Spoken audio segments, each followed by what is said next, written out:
everyone, my name is Samuel Dembowitz, and today I'll be talking about Lab 1 charge tapes. First, I will observe a real-life system, and then I will create a computer model through GlowScript. Then I will compare the computer model with the real-life system and describe the physics phenomena involved throughout the system. The goals of this lab are to demonstrate how neutral objects can give and receive charges. Utilize Coulomb's law and Newton's second law to calculate the electric force and gravitational force respectively. The electric force can be seen in this equation here, and the gravitation force can be seen here.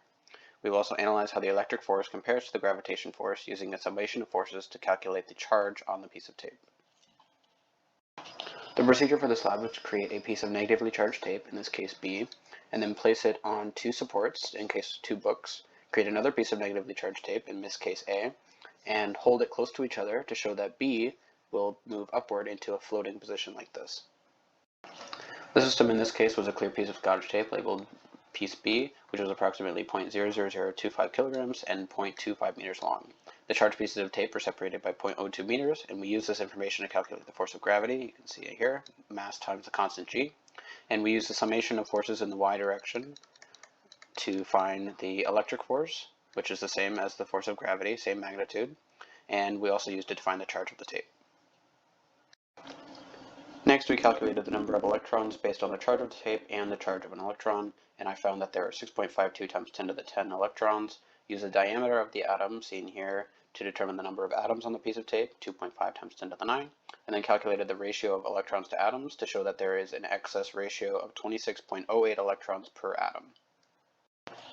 For the GlowScript program, we had to make a few assumptions: no air resistance, treat the pieces of tape as point charges, and assume each piece of tape had the same amount of charge.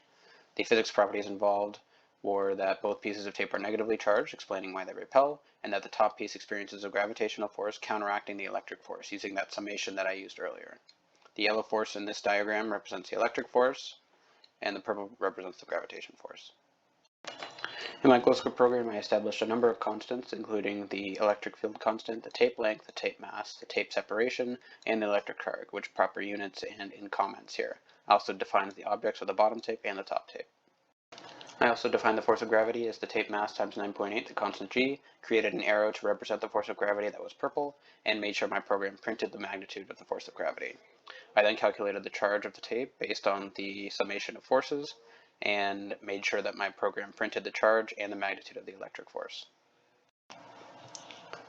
Lastly, I created an electric force function that could be called multiple times based on giving an applied and source location, and I called it twice to create my GlowScript program, and you can see the program in action here.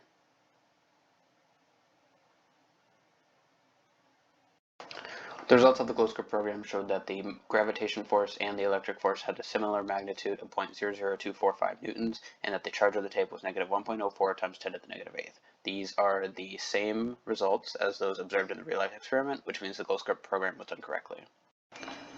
Our first discussion question asked that if electrons had positive charge and the protons had negative charges, what would happen? The tapes would still repel each other because they would both be of the same charges, and the lab would be effectively the same.